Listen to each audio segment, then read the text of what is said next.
Hi everyone, thank you so much for joining in today. It has been a long while and I'm grateful to the Lord for how far He has brought both you and I.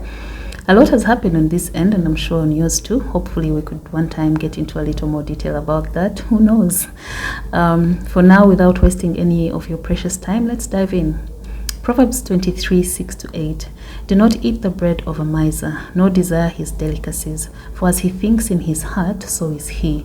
Eat and drink, he says to you, but his heart is not with you. The morsel you have eaten, you will vomit up and waste your pleasant words.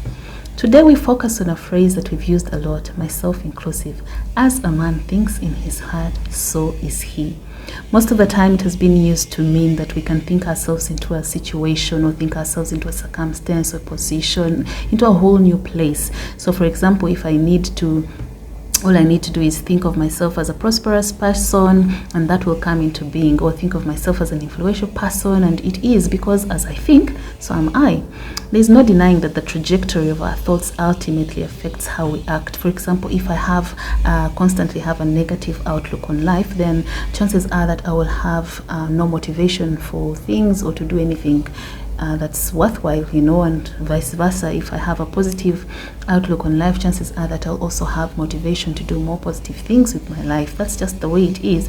But in regard to this particular bit of scripture, the context is quite different. This statement is not talking about thinking yourself into a new version of yourself or thinking yourself into a whole new preferable place. Nor is it saying that everything that you think about yourself is true. Rather, it means that a person's true nature isn't always visible. Sometimes they appear generous on the outside, but they're really selfish or greedy on the inside. In this case, like we saw in the scripture, a miser or a stingy person.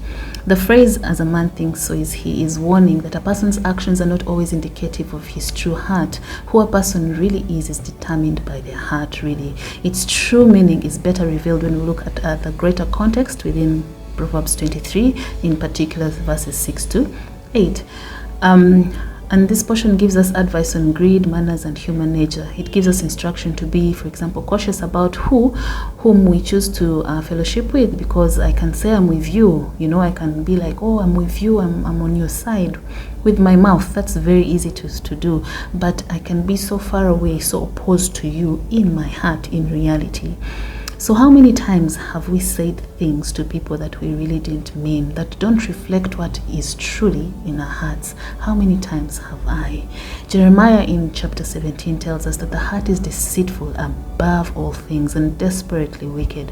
Who can know it? I, the Lord, search the heart. I test the mind, even to give every man according to his ways, according to the fruit of his doings. And Solomon in Proverbs admonishes us that above all else, guard your heart, for it is the wellspring of life. Let me know what you think about this in the comment section. I'd really love to hear from you. Be blessed, and I hope to connect with you again soon. Ciao.